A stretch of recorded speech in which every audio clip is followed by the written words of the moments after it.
When the overcurrent relay senses fault current, it will operate irrespective of the direction of the current flow.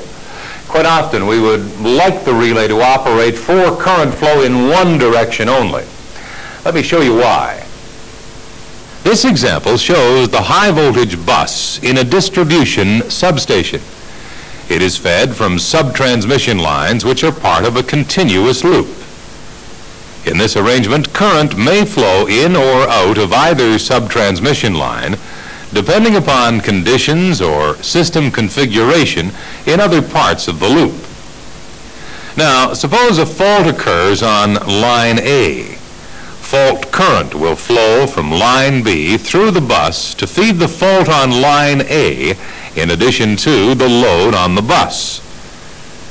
The overcurrent relay on line A will sense the overcurrent situation and begin to operate according to its inverse time characteristic. But the current in line B has also increased to feed the fault. Therefore, its own overcurrent relay will also sense the high level current and commence the tripping process. In fact, line B is also feeding the distribution load and therefore passes greater current than A. If the B relay trips out line B, the substation is left without any power supply at all. We can avoid this by using directional overcurrent relays, device number 67. Now, with a line A fault, the directional element blocks the overcurrent relay on line B from tripping when current flow is into the bus, but it will allow operation of overcurrent relay A to trip when current flow is out of the bus. For both of these lines, the correct tripping direction is when current flow is out of the bus into the line.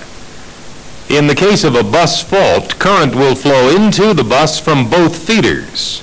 Then both overcurrent relays will be blocked from operation by their respective directional relays. The fault would be cleared by other protection relays tripping out the same breakers, a clear case of zone overlap. The directional element controls tripping by superimposing its operation on that of the overcurrent relay. You will remember that the time overcurrent relay is fitted with a shorted shading coil on one leg of the electromagnet. This is to provide the driving force. The shorting circuit is fitted with a contact which is operated by the directional element. When current flow is in the tripping direction, this contact remains closed and the overcurrent relay can operate. However, if current flow reverses, then the directional element opens the contact, so preventing operation of the time overcurrent relay. Similarly, the directional element also operates a contact in the instantaneous relay tripping circuit to allow tripping only when current flow is in the designated tripping direction. There are several different types of directional relay, but they all work on the principle of comparing the direction of current flow with some fixed reference, which may be voltage or current.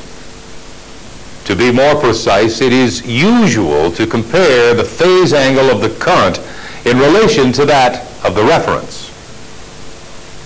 The important point is that the polarity of the reference quantity, be it voltage or current, must not change even under different fault conditions.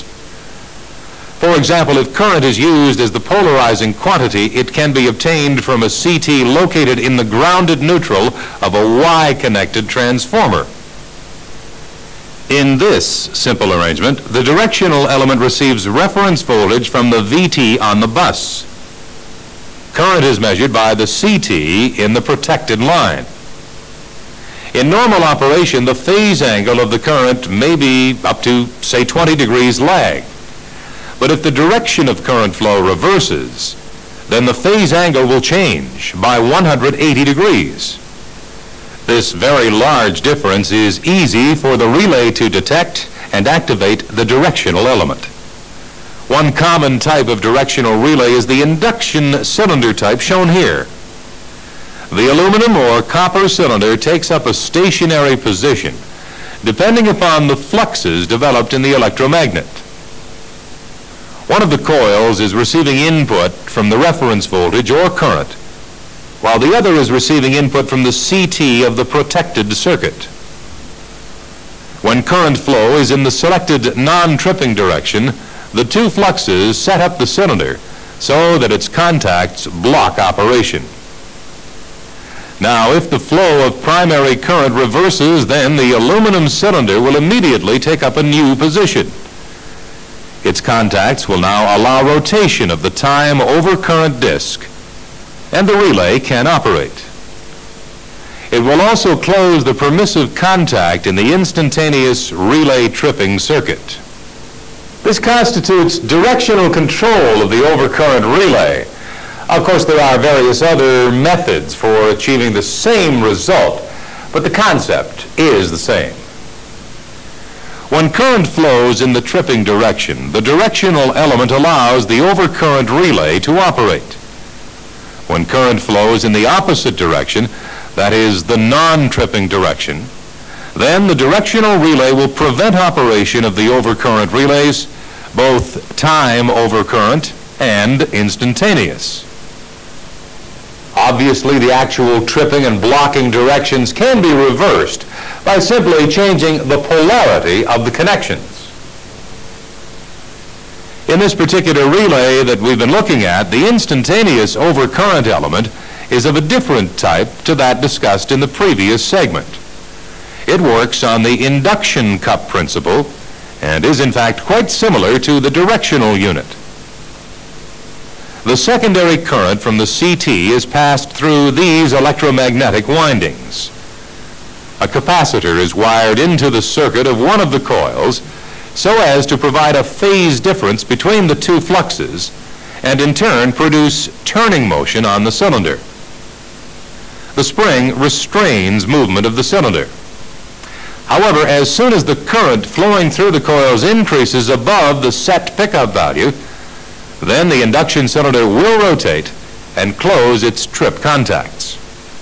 In this unit, only a few millimeters of rotation are required so that the tripping times are extremely short, about 20 milliseconds. Clearly, the directional element plays a very important part in coordination and selectivity of the system protection schemes. We'll be talking a lot more about application of these relays in future tapes. For now, time for a break. Please switch off the tape and review this material in your workbook.